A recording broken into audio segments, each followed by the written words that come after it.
opinion question.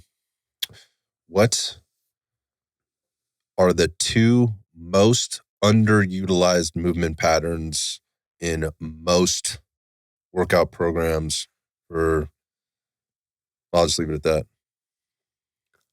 Rotation and lateral movement. I was going to say lateral. I wasn't going to say rotation because I knew that was going to be the topic today. It's a loaded question, right? We say that all the time because when you look at a lot of programming, it's both lateral movement and rotation is absent. Yeah. And I think if you ask a lot of people like, okay, well, where does that fit into how I look in the mirror naked? Right? Does that make a lot of sense? Maybe not, but it could. I think if you talk to most bodybuilders, though, they do not move laterally. The most lateral movement they do is going to be like a lateral, dumbbell raise for their delts. Right? That's lateral movement. Yeah, that's what they're calling lateral movement. Oh my God. That's bodybuilding. But if you look at, any athletic performance, there's both rotation and lateral movement involved in pretty much any type of endeavor there. So they're important components. I think they can be fun to train. And I think there's a lot of utility in those for a lot of different reasons. Depending on, if your goal is just to perform better in general, be a more like sort of resilient, strong, powerful athlete. I just mean like human. Yes. There's that philosophy that every human is an athlete. I don't think I could buy into that. I don't know. I've seen some pretty poor but to say like there's an athlete in all of it. There's an athlete in all of us somewhere, rotation, lateral movement. But let's talk about the rotation piece. I saw some stuff come up the other day. There's some interesting characters. I don't want to drop names that are very much about this rotational component. You'll see people talking about this term coiling, which we can kind of address. And what does that mean? I've seen, there was a guy that I follow pretty regularly, posts all his workouts about my age. He's in phenomenal condition and he does a lot of kettlebell work. And in kettlebell work, we're working rotation and anti-rotation quite a bit. But he was demoing a bent press. It was a clean to a bent press. Okay. It's like an old strongman type lift, which I was reminded of that one. I haven't done that one in forever because I have very limited rotation in hip flexion when I move to my right. Okay. Very limited. Like it's scary limited. And if anybody's seen those x-rays I posted on my back, you can see real quickly why I'm probably limited there. It's a dumpster fire there. Yeah. But what a great movement. I don't want to get too far down that path, but I was like, we got to talk about rotation because aside from that, I don't see those two things. Coiling, which I see talked about a little bit, it's kind of fallen off. But that bent press that I saw, with all the exercises, all the movements, all the cool shit we see out there, I never see anybody like really demoing that. That's super popular. Now, I do have coach friends that do post stuff about rotation, but like the fancy, clean and jerk or the muscle up will get 1,000 likes, right? And engagement with, high fives and clapping hands and all that stuff. But the very basic but utilitarian rotational movement that the coach is trying to demonstrate and the reasons why they do what maybe seemingly looks like a not very strenuous, exercise or whatever, gets 3 likes, right? It's wild to me. So I want to talk about rotation today. We might bore people with this. I don't care. I think they should know. Yeah, I mean, it's wild to me that people don't train rotation, but you literally rotate all day. Every movement involves some degree of rotation, some ability to. So yeah, the person who never trains rotation and then you quickly try to, grab something from the back of your car and you try to rotate. No wonder your back locks up doing that if you have no capacity to rotate. Right. Yeah, you were talking about on the last podcast we did together. I think we just dropped it this week about not being able to get out of the position that you're stuck in all day long, like that seated position or whatever it is. Maybe you're working on an assembly line. You have some weird posture that you're having to maintain throughout the day, but not being able to get out of position, like not being able to get into rotation for folks. And I just mentioned, like I have some skeletal limitation now, as well as muscular limitation, but very skeletal limitations that prevent me from getting into a certain degree of that. That's why the rotation movements and exercise are so important for me. as opposed to like stabilization exercises where I'm putting the body in lockdown, which we can kind of talk about because there's two pieces to this. Well, and I think that's important to touch on that so many people, and this is a wider topic of pain, injury, movement, all that kind of that intention. This kind of applies to that overhead shoulder podcast we were just talking about as well, of that, oh, I'm not good at this thing. I get some discomfort in this thing. So most people's tactic is avoid that thing versus, hey, I know if I avoid that, the smart person thinks, I know if I avoid that, I'm only going to get worse at that, right? So you may not be able to do a bent press symmetrically on both sides, just with what, some of the pathologies that you have, but you still need to include some degree of rotation because, again, you need to have that capacity and just be a functional human, let alone an athlete. Yeah, so. Agreed 100%. And I think that's one of the reasons it's overlooked is that you can't visibly see your rotators, if you will, or your anti-rotators in the mirror. People don't look at that. Like, again, it's biceps, it's shoulders, it's abs. Well, we do anti-rotation all the time, like if we're squatting and or deadlifting. Well, I mean, that might not be the intention. It is a secondary kind of stabilizing factor that's happening when you are doing those movement patterns. Yeah, I think it's important. Actually, let's back up for a second, just kind of define what type of rotation we're talking about. And I think what we're talking about is rotation that happens in the trunk, which could be defined as everything from the hips to the head. Yeah. Right. So as you're working all the way up to the neck, let's say, maybe we stop at the neck, but the head rotates on the axis there. You are rotating through the hips. There is a small degree of rotation that happens at the lumbar spine as you move up from the sacrum and start moving up through to up closer to the thoracic spine. You start to get a little bit more rotation as you start to move up through the thoracic spine.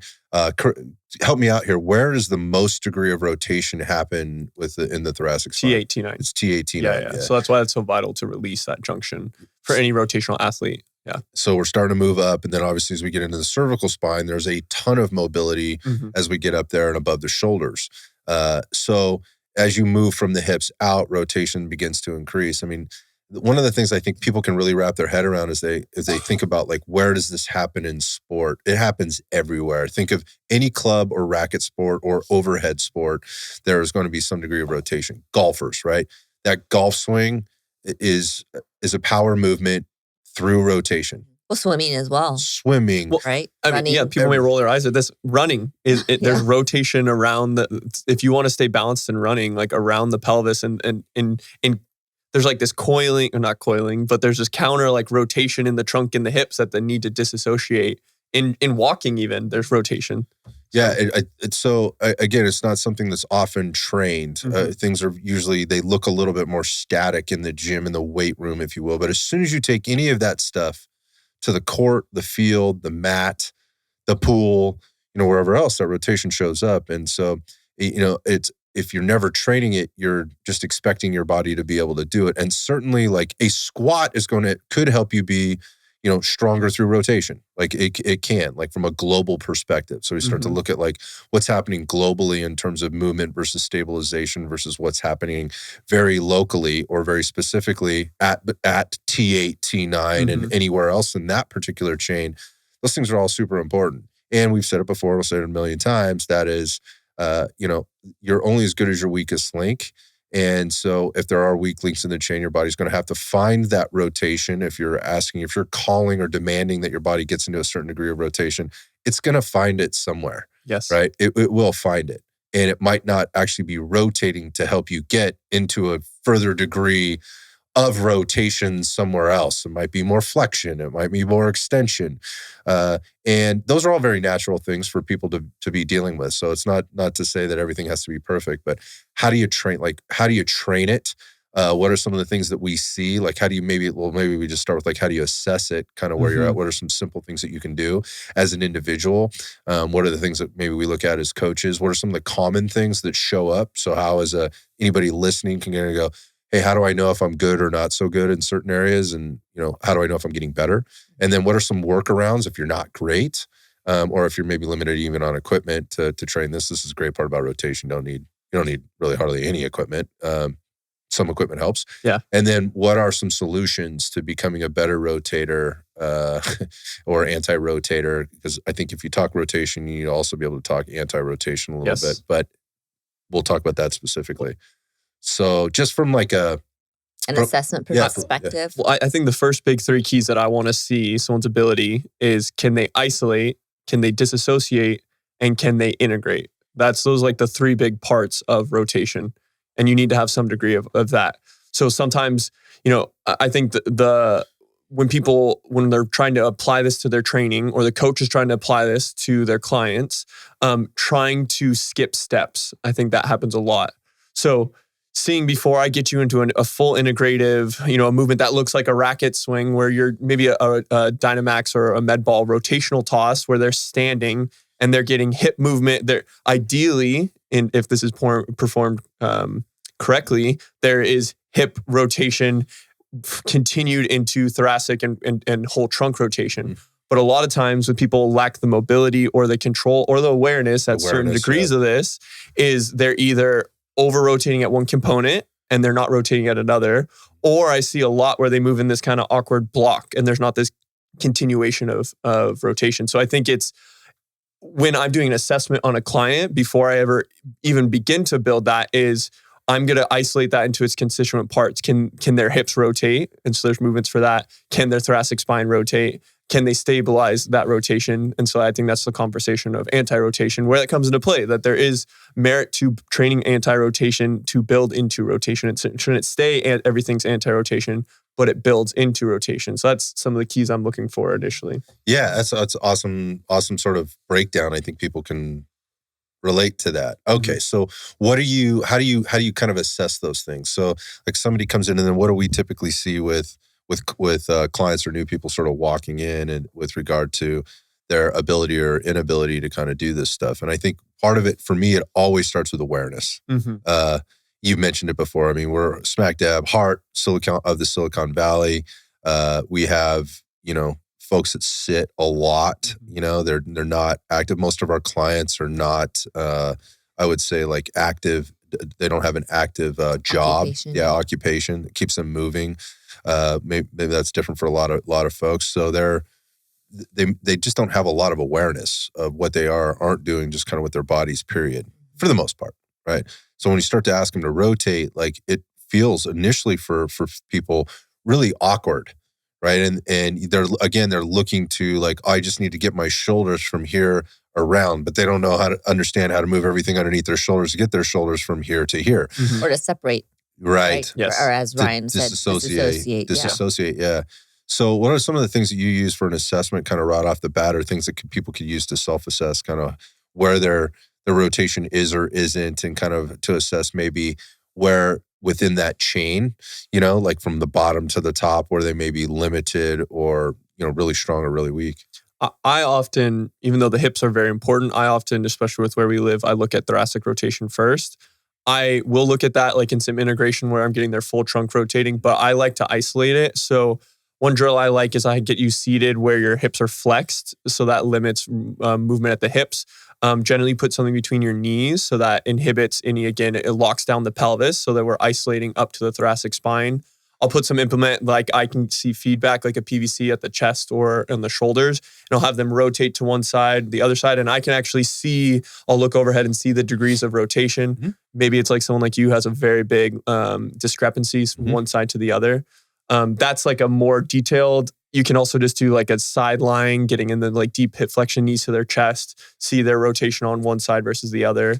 That's a quicker assessment that I'll do. Like the old iron cross movement where you lay down, you're on the floor, you're supine, you're on your back, right? Yes. You bring your knees maybe up, into that knee flex, hip flex position. If you, so you're kind of a 90-90. Yeah. And then you're taking your knees all the way to one side, kind of letting them fall, but in a controlled way. Yes. And seeing what's happening with the shoulders, right? Like, does one shoulder lift off that opposite side shoulder to the side that you're taking your knees, sort of lift up off the floor or whatnot. You could do that from leg straight as well, taking that one leg straight up in the air, taking it to the other side. Yeah, I like that, and I also like doing the opposite end where they're side lying, so that it shortens that lever arm, the force, because a lot of people will cheat that rotation from their lumbar spine when you get into like windshield wipers or that prone or the supine. So I like even just a sideline, like an open the book, but I use that as an assessment for primarily. So yeah, that's not an exercise, but it's so if you're same position, get down on the floor, you start supine, right? Yeah. Knees flex, hip flex. So you're just sitting there, kind of looks like half dead bug, right? Now stick your arms straight out in front of you, right? With your hands together. So you're pointing your fingertips at the ceiling, right? So you're laying on your back. Now, just flop over to the side. Yes. So your right knees and your right shoulder are on the floor, right? So you're doing the same position at the hips and the knees and at the hands and the arms. And then just take that upside or the top side hand and arm and try to go all the way up as a straight line towards the ceiling. Reach it all the way around to the back where you're trying to touch the floor or touch your back to the floor and see how far you can go without opening up at the hips. Yeah. And like your lower body having to move in order to get you there. Yeah. And I like, this is getting into the weeds a little more, but I even like in a, or like say like the chilling on the beach with the hands behind the head, because I think some people can compensate. Again, we're looking for compensations. When you have the arm extended, a lot of people, the shoulder blade will not move. They'll actually not get rotation, but then they'll reach and try to touch their hand to the floor. So I'm actually seeing at the wrist. Exactly. Yeah. Like, okay, I'm touching the floor. Did I pass? So that's, again, just nuance. So those are some of my thoracic assessments that I'll do.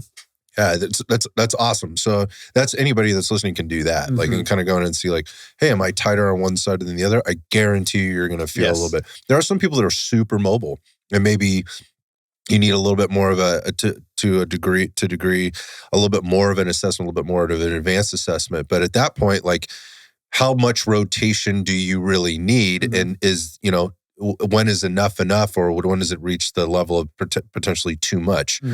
That is very individual, and that is so. And we're not going to get into that today. Like, however, we have seen people that are uber mobile, right? And you're just like, what in the hell? They're like Gumby, like Jello. And in which case, they may need more stability, right? Versus opening up and getting into additional rotation. But I could also argue that part of the reason you may be limited in rotations because you're actually limited in stability, and it's your body's overcompensation to that. Yes. So again, without getting into the weeds. Well, and I think it's something, I think we were talking about this the other day with the shoulders as well, but the body kind of works in this kind of alternating dynamic of mobility, sacrifice for stability, sacrifice for mobility. So like, for example, a lot of the lumbar spine for a lot of people is mobile. It can move, it can swivel a lot, but there's a lot of lack of stability.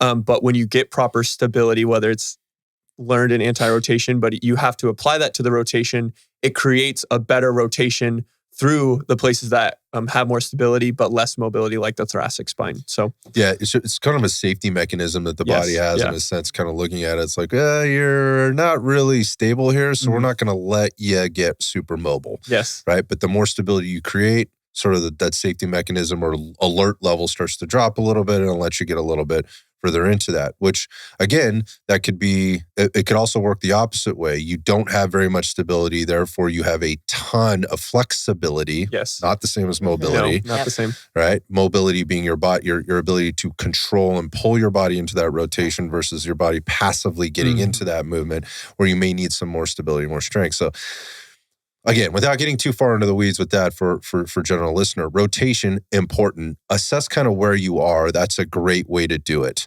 Yeah. And for yourself, if you're a coach, there's multiple ways to do it. But as a listener or just an exerciser or participant, get on the floor, give that a try, and kind of see where it is. Yeah. I think then from there, I'm going to look at their hip rotation, specifically actually their hip internal rotation, which is generally lacking, but is more involved in most rotational movements on both sides. So two that I'll look for, you can actually get into a similar seated position as the first assessment I talked about. You can pin that block. You're getting in a good position with, upright, keeping tension into seated. Hips, you want to be about flex at 90 degrees. You can just even see how much keeping the knee pinned, how much you can lift the foot to the side. That tests some internal rotation. Or you can get in a standing position, get a little bit flex at the knees and hips, keep the one leg planted on the floor, and then the other foot you're trying to, I think of like when baseball, I learned the squish the bug cue where you twist the foot out on one side and is really important for integration. And I want you to move kind of as a block, keeping the other side set. And you're testing really rotation on both hips when you do that. So important part of this whole integration. Yeah, that's one of those ones you can actually get into, go to the Red Dot Fitness YouTube page and get into our mobility library that's there and go down into that. And that movement is actually in there if you go down through. There's not a million of the videos down there, but you'll find that one as you go down there. Just kind of see that. There's some exercises, some mobility stuff there. So some of these can actually be turned into like an integrative type mobility, some mobility work.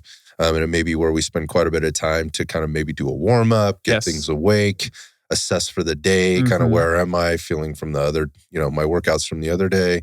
Also can be used after as a means to maybe cool down a little bit, kind of down regulate, but also just work specifically, that those particular joints or areas of the body after I've been through more of an intense workout, because they're very low cost, right? And low risk. You can do them when you're fatigued and still get plenty out of it. So those are good ones as well. So going through and kind of assessing those things through the trunk. Head and neck, that gets a little bit more detailed and nuanced. I don't think that's a concern for most people. And to try to explain that here on the podcast would be... that's tough to do. Yeah. So we're not really going there. I think that the point there is like, hey, now that you know kind of where you're tight, that left side, man, when I get into that, like my left side is super tight or whatever. Now you kind of know. Now you know what to take to the floor to maybe work through some rotation, right? And maybe you can test, maybe the next place to sort of test or assess would be like your strength through anti-rotation. Mm-hmm. What is your body able to do when you're calling on it to do things that are trying to pull you into rotation, but you have to resist that while also maintaining some other movement or static position. One of the things that I like, and I think we talked about this the other day, Ryan, was one of the ones that'll really pop up for people is doing like a contralateral, so opposite arm, opposite leg, like Romanian deadlift with that one side loaded with like a dumbbell or a kettlebell or something. Yes. Ideally, that Romanian deadlift should look exactly or as symmetrical as using both arms, both legs at the same time, right? As you go into there shouldn't be rotation or a large degree. Obviously, the more weighted I go, I might have to counterbalance more. Just physics in and of itself might mean I have to maybe rotate a lot of that a little bit more in order to stay balanced, but that's an advanced type of movement. Yeah. We're talking grab something that's manageable and move yourself into this opposite arm, opposite leg, single leg Romanian deadlift with, again, could be whatever you decide, and try and maintain that neutral pelvis, neutral spine, neutral hip position, neutral ankle, foot, knee position, shoulder position, head and neck position as you go down through there. And if you're finding it tough because you're being pulled down on that unsupported side and you have to counterbalance and you're working really hard to come out of there, well, that's challenging your body's inability or your body's ability to anti-rotate, not be pulled into rotation. That's one. There's a lot of them, but that's one I like that kind of gets the whole body involved. Yeah. Well, and I think what you just said is you can kind of play with that, versus outside of the traditional, like people, this is highly debated of a Palloff press, which is everyone's favorite anti-rotation exercise, which has its place. But obviously, there's people who get married to it, and every exercise, how can I make this a Palloff press? And you're going to deadlift Palloff press, anyways. But just everything. But is you adding especially a contralateral load, so opposite side of the loaded leg, in really any movement. You can do, a kettlebell front rack on one side, a row on one side, anything where you're having an asymmetric load and generally a way contralateral to the loaded side, that really challenges your ability to work on your hip and core stability, but also your awareness of that too. So, right. I think at the end, like, how long do I do this for? Like, what, is this what I should be focused on all the time? The reality is we just got done saying, like we started at the beginning saying, anything I'm trying to do athletically or in real life involves rotation. So it's not something I spend my life trying to do. I'm going to grab this cable from a half kneeling position or a standing position or whatever and do a row or a push and not rotate at all. Like, that's not what I'm trying to teach my clients to do. Initially, we may start there to build awareness, to build neural drive, and to build a little bit of strength, but more awareness on how to balance front to back, right to left, Mm-hmm. counterclockwise to clockwise rotation. Once they're aware of that and once they can control that, now that's to your point, that is isolating it. Yes. Right. Now we're going to integrate it. Yes. And I'm going to turn that push or that single arm, cable press into, so I'm going to add rotation into that. Not a ton, necessarily, but I could add different degrees of rotation, both forward and backwards, clockwise, counterclockwise, depending on what side I'm working on there, in order to build strength and integrity and awareness through this total body integration of rotation plus the pushing plus the deceleration and bringing it back into the start position and all those things. So that's a long way to get to you want to train some rotation, and maybe that's one way to do it. And I just think, though, to say one more time, if you haven't implemented rotational training, or I see this a lot with coaches, newer coaches, when they know rotating is good, is I do think you need to have the ability to anti-rotate before you rotate. Because I see so many people, yes, we go back to the hypermobile person, right? Or the hyper flexible person, even, I don't want to say worse, but even more challenging, I guess. Is that person, as soon as you get them rotating, if they have no ability to create tension and resist rotation, and then you're having them rotate, they may be visually getting from point A to point B, but where's that power coming from? What ligaments, what connective tissue are you straining? What muscles are you straining to get into that? And it's not actually under control, owned. I think that's so the intention. Exactly. Yeah. So I think there is merit to start an anti-rotation and have that ability with the mindset to be able to rotate, but don't skip that step, especially if you're new to this, or as a coach, if you have a client who is new to this, make sure you're implementing that to some degree. Yeah, I think one of the things to think about here is, like, for those people that have been lifting for a long time, but just haven't been, they're fit, right? And they're active. Yes. They just haven't been deliberately or intentionally putting rotation into their workouts during the week. And this isn't something you need to train 3 times a week, right? If you put it in there once a week for something very specific, one strength base, one endurance base, one power base type movement, something like that, you're doing a great job. That's, that makes sense. But I think, there's a lot of things they're probably doing already, maybe unknowingly or unwittingly, or just, they didn't realize they're adding this stuff in anyway. I mean, popular exercises out there, that you see that going back to, it's like not necessarily a Dynamax throw, ball throw or something like that, or a, some type of a ball slam and a rotational ball slam, or like huge wood chop or something like that.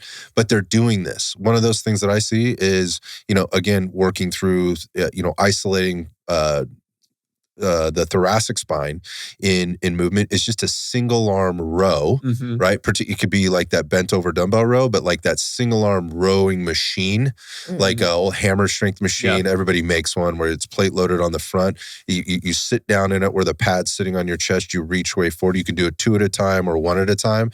And they're going through this rotation and they're adding in a little rotation as they're moving. That elbow starts to cross the plane of the spine, and then as they reach out in front, that is a great place to train a little rotational strength. Yes, there's some limitation there because you've got the pad, and that's limiting you there. Your hips are anchored, but that's okay. Yes, that's fine. You're teaching your body how to rotate through certain degrees of rotation. It's not total body integrated, so to be clear, but it is integrative into a movement where you can load the shit out of that row, still train your lats, still train your rhomboids, still train those delts and biceps as you're pulling that thing back and get those rotators involved. Yeah, and then you'll be working on the deceleration component of the eccentric, which I think is really important. If you are going to be rotating, you need to know how to slow your body down. Yeah, or absorb the rotation. That's a huge. That's where most people get hurt in rotation dynamically. Yes, right. Yes. Is the not being able to decelerate the movement, like the pitcher. The pitcher doesn't get hurt on the warm up, like the pitcher on the mound doesn't. Or sorry, in the wind up. That's not where he's getting hurt. He's getting hurt after that ball leaves his hand and is moving into rotation where he has to slow down the momentum and the power that he's created during that movement pad. That's where they're getting hurt. Yeah. Right.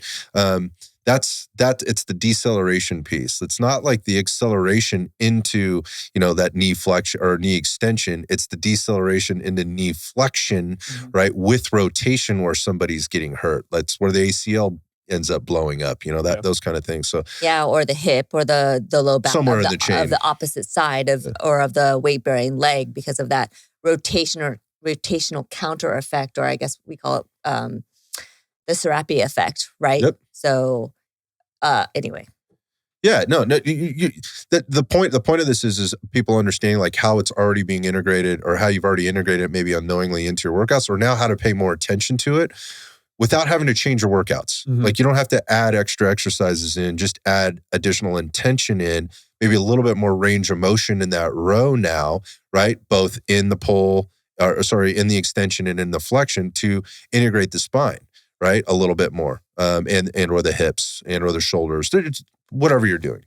Other things, if you're training with kettlebells, what an awesome way to train rotation and anti-rotation. Mm-hmm. I mean, that implement makes you have to work at all different. It's one of the great things about the kettlebell. There's a lot of rotational force being applied in all the things that you typically do with the kettlebell, because you have the axis of where that handle is on the kettlebell and what's going on with the bell itself being extended away from the axis of rotation. So you're having to accelerate and decelerate there, depending on the different movements that you're doing, swings, snatches, cleans, those types of all kinds of stuff that you're doing with the kettlebell that encourages you to go through and control some degree of rotation. I love kettlebells for training rotation. Yeah, especially when you do it single-sided. Like that's where you're really going to get that. So if you're doing a single arm swing, you're going to get some degree of rotation in that even more. So yeah, there's others more unconventional stuff. Like, maybe you're doing some mace training, maybe you're doing some Bulgarian bag training. We mentioned the med ball training.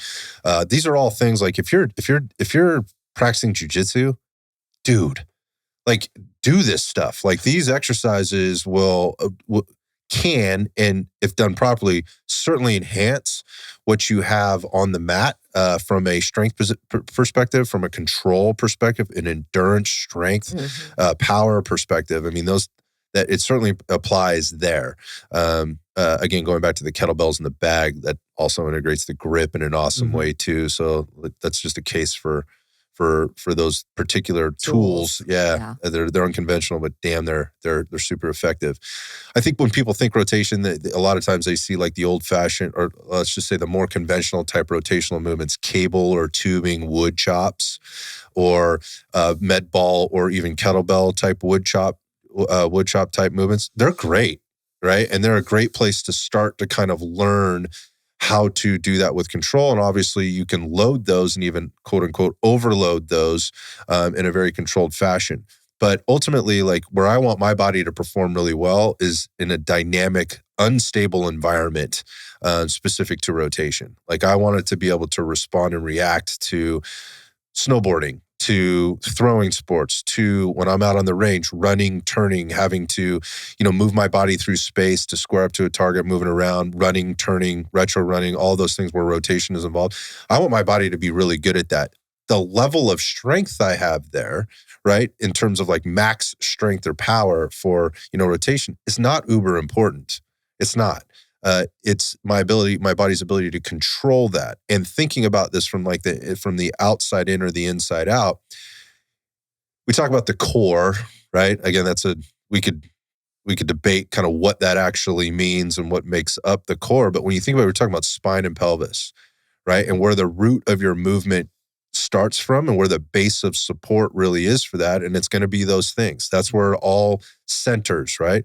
Everything that's attached to that is important, right? And so if I'm going through this, I'm doing something that's really dynamic, again, jujitsu, snowboarding, wakeboarding, whatever, skiing, whatever I'm doing, surfing, like that shit needs to be really, really in tune, because it sends signals, or anything that's happening there will impact anything outside as you move outside that chain. So I think it's super important for people to sort of understand, like, okay, what am I doing to be stronger from the inside out, right? From a strength, power, control, mobility, even flexibility perspective. And training that rotation is super, super important.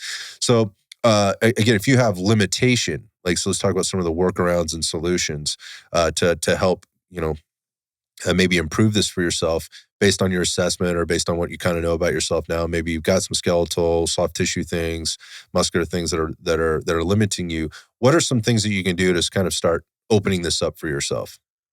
Well, I mean, there's always going to be the component of isolated mobility work. So hip mobility work, thoracic mobility work. And I think that stuff is important to do, to isolate, to focus on, but it doesn't end there. And I do think that's just the beginning. It does need to be a piece, but a lot of why these movements are great is they start to work on that mobility in the movement if they're set up correctly. So I would say a majority of the time you start rotating if you haven't done it. And again, I love the piece of adding some rotation to rows, adding some rotation to small degrees to movements you're already doing and you're confident in. But if you're thinking, I'm doing this movement for rotation, I love starting in either a kneeling or a half kneeling position so that you can work on thoracic mobility, control in the trunk. You're being able to focus on rotation from the trunk or the thoracic spine outside of movement at the hips. It's stable, it's safe, it's not as dynamic. That's a great place to start. And it'll also increase that mobility and capacity. So I would agree. I think, there's some nuance there too, as far as like the kneeling or the half kneeling. I think the kneeling is going to be much more stable than the half kneeling. But the other thing, the nuance that I really like when you're trying to teach somebody the disassociation is, sometimes when you're kneeling, they'll tuck their toes underneath them, where I like to have them untuck their toes so the top of their foot is laying flat on the ground. So they really have to incorporate their glutes and squeeze their glutes to get stability, to be able to then take their upper trunk through a rotational pattern, whether that's in the transverse plane or it's multiplanar, whether you're going from a low to a high or a high to a low. So, I think that's a great one. Yeah. So what I heard you say there is, for people that may have missed that, is when you put somebody in this position, they're looking for stability, and they're often looking for stability. And this would make sense from the floor up. Right. So they're driving feet into the floor and they're feeling what's going on down there to create that stability, a push, through those feet to create tension and anchor. And when they do that, okay, they're concentrating on that there, and they can see that if they're working harder, like the feet move a little bit or the knee moves a little bit or whatever, and sort of focusing on that. But what they've left out is everything between the feet, maybe the knee, and that thoracic spine, which is where we're trying to create tension, or the rotation from. And the big piece of that in the middle is the pelvis. So what are we doing with glutes? To your point, what are we doing with adductors? What are we doing with that deep pelvic floor, right? What are we doing with those abdominals? The core. Everything I just said is the core, right? Basically, we could add it into the core. Change my mind, right? It's all attached there, so it's all part of it, and so you're integrating all of those in between pieces so that you can disassociate all the separate parts by, at the same time, because it's kind of a contradiction, but you're also integrating them all at the same time from a stability perspective. So stabilize first, then integrate, right? And you can do that through doing them in separate pieces like that. So that half kneeling position is a really great way to start. Well, and then I think, so that's isolating, that's disassociating, getting rotation from the thoracic spine and isolating movement at the hip. Tied to even a movement like you talked about earlier, single leg RDL, is you can start to add more rotation at the hip or the pelvis and isolate rotation at the trunk. So I love like a hip airplane, something like that. So that's where you can do this supported. You can do this. There's ways to provide stability. But with that, the femur or the leg is generally stable, and you're building rotation around that, and the trunk is stable. So that teaches you how to create stability around the trunk while getting rotation around the hips. So doing movements like that, or even an RDL or a kickstand RDL, adding some degree of rotation in that movement. Yeah, don't be afraid of that. Exactly, like where, again, the trunk can stay rigid, but instead of the kettlebell or the dumbbell going straight down, maybe it's coming slightly across the body. Maybe you're reaching on the loaded leg. Maybe you're reaching a little bit, getting into some inter-rotation at the hip. You're working on mobility while also building some muscle strength. So doing exercises like that. I mean, how many times, I can think of how many times like I've bent down, how many times I've bent down and had to reach across my body to grab something to then stand back up. Yeah. So, yeah. Yeah, nothing happens linearly. Mhm. There's a couple guys out there that actually do some memes or some funny stuff on the internet. But like, if life was, only like happening training. in the frontal and sagittal plane, like what would we do, right? Yes. Like getting into the refrigerator, getting into the washer and dryer and stuff like that. It looks ridiculous, right? So that's a really good point. I mean, I think we think of things like, oh, it's really unsafe to do any rotation in that hip flexed, position under load. Well, it is if it's not controlled, right? It could be unsafe, but so why don't we train that? Why don't we train it in those different positions? Those are super great examples.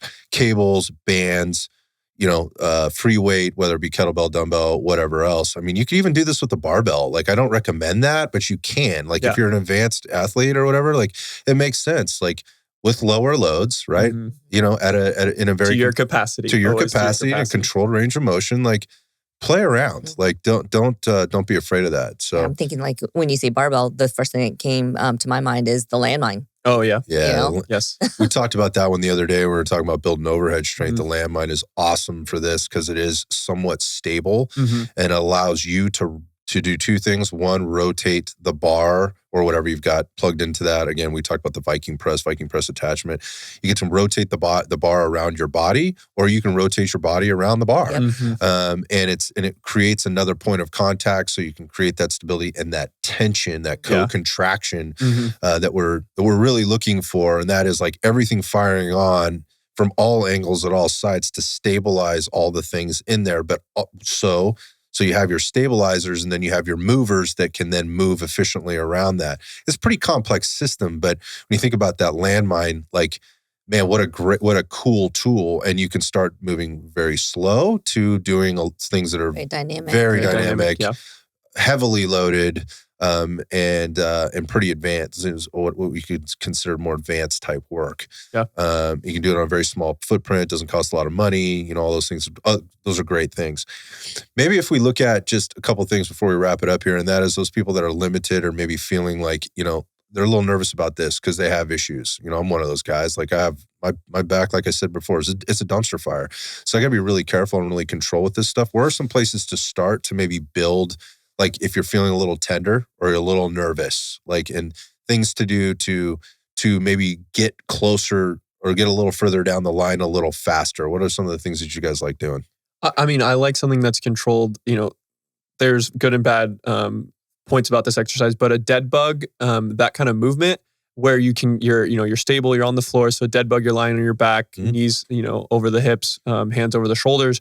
And then you can start to add some degree of changing the limb position. So something like that, where you're just slightly changing your limb position, your body has to respond to it, is a great way to start to build that awareness and capacity.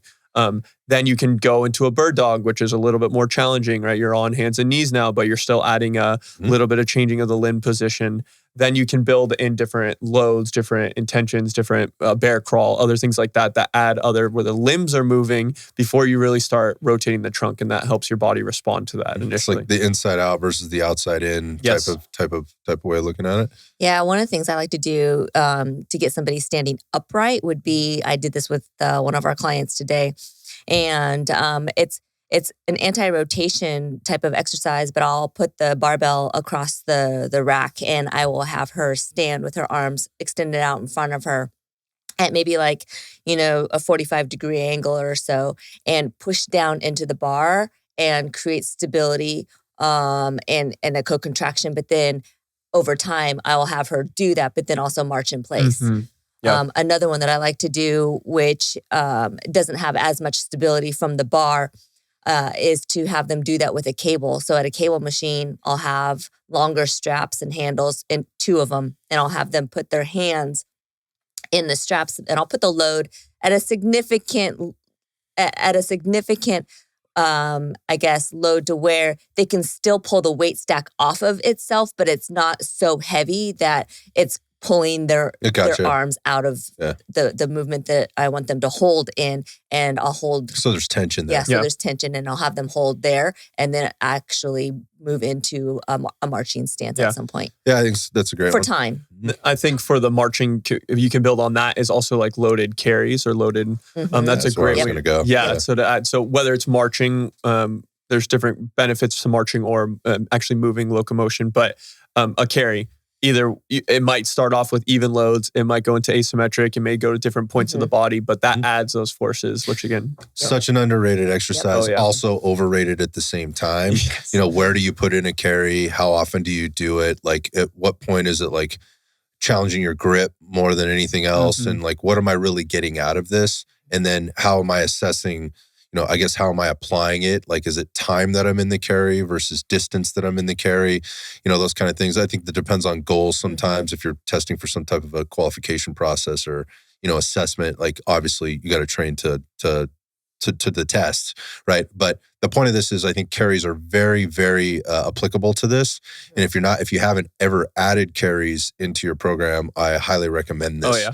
And obviously how you're doing that matters. Yeah, Yep. the intention matters. So whether that's directly at your size, like a suitcase type carry, to maybe like a waiter's type carry, to an overhead type carry, it all impacts that chain at different points in a different way.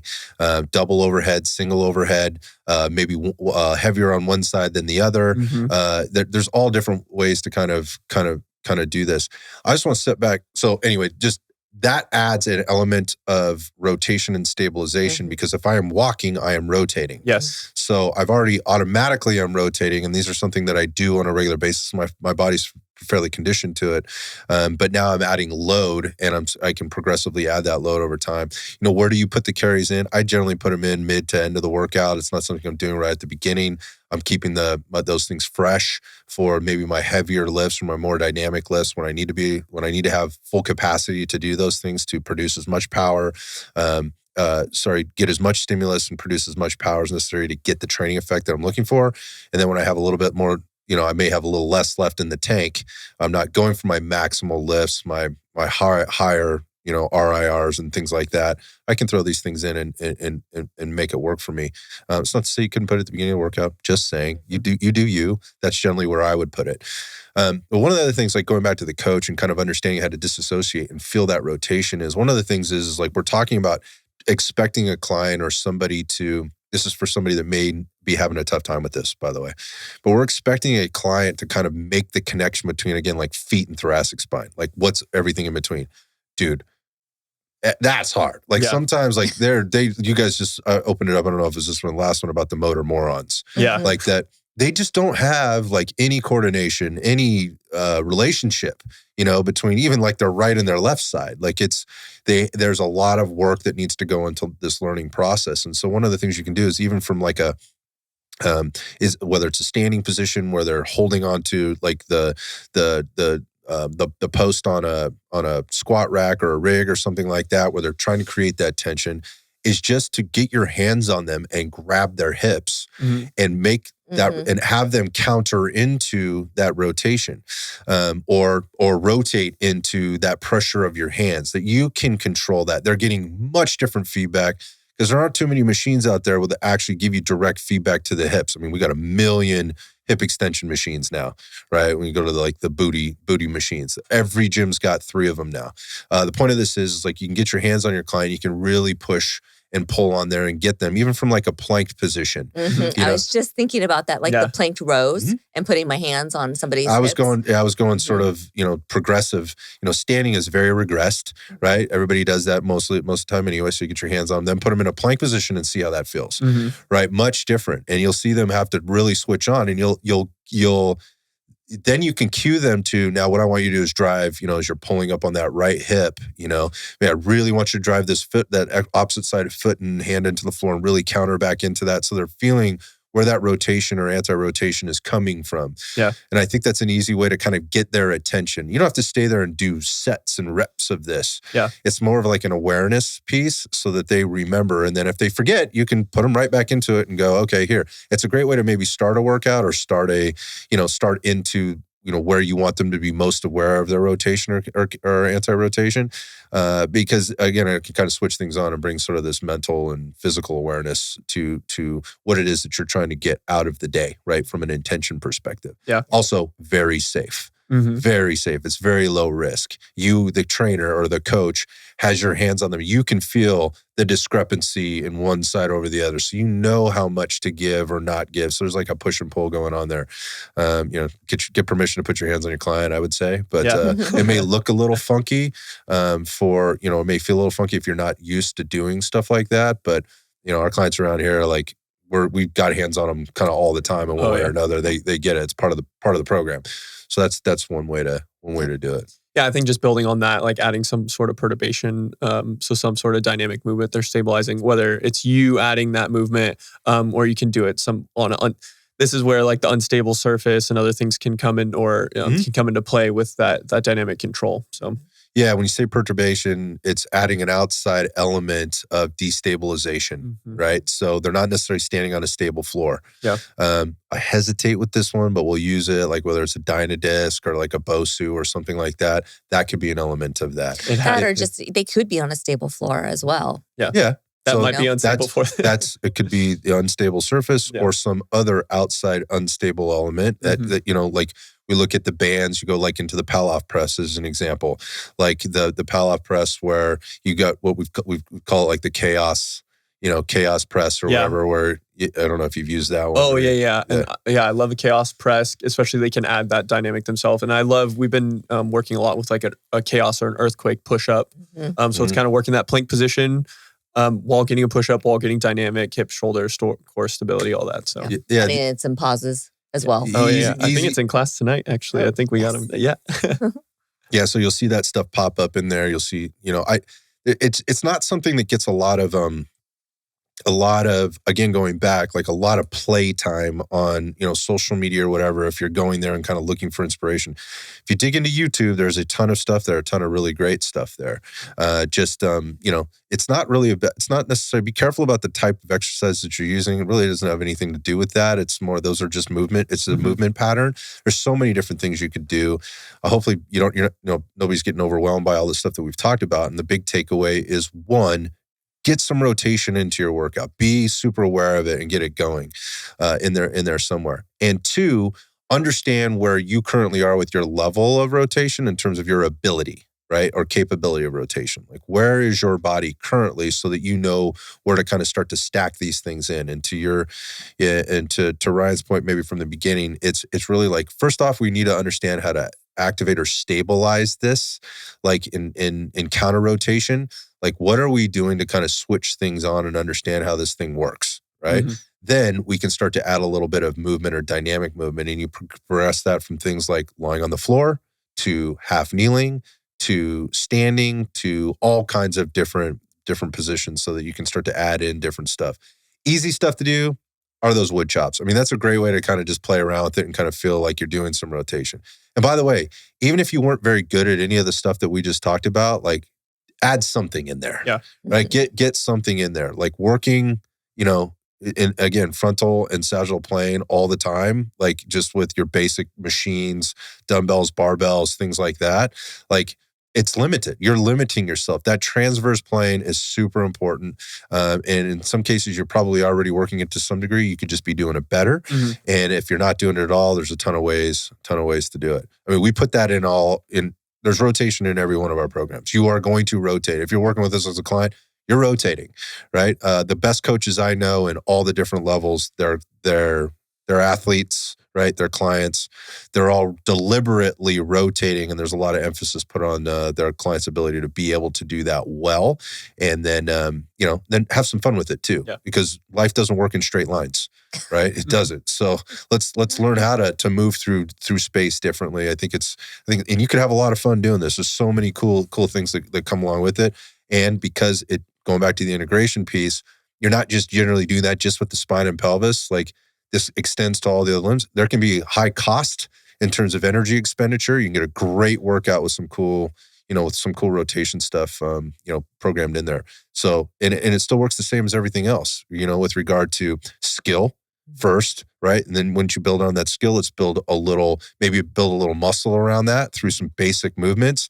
Then we build a little strength and capacity, and then we can really work the cool shit, like a little bit more strength, But what really people want to do, I think, is the sexy shit is the power stuff. Yeah. Right. Which is at the end of all of that in terms of bringing it all together. Yeah. So it stacks the same as any other, any other movement. It's the same as a snatch or a clean, right? It's rotation. Yeah. And the same way you would build into one of those types of movements, a muscle up or anything else, you have to layer the things on. So be smart about it. You might be big, strong, dude, right? Tons of power. You're ripping 600 pounds off the floor, squatting a house, bench pressing, a car or whatever else. If you don't train rotation or you haven't been, I encourage you to start slow. Yeah. Work your way into it and work through the skills. Your body will love you for it, and you'll see, if you care about athletic performance at all, you'll watch things get a little bit easier for you, and you can have way more fun. Mm-hmm.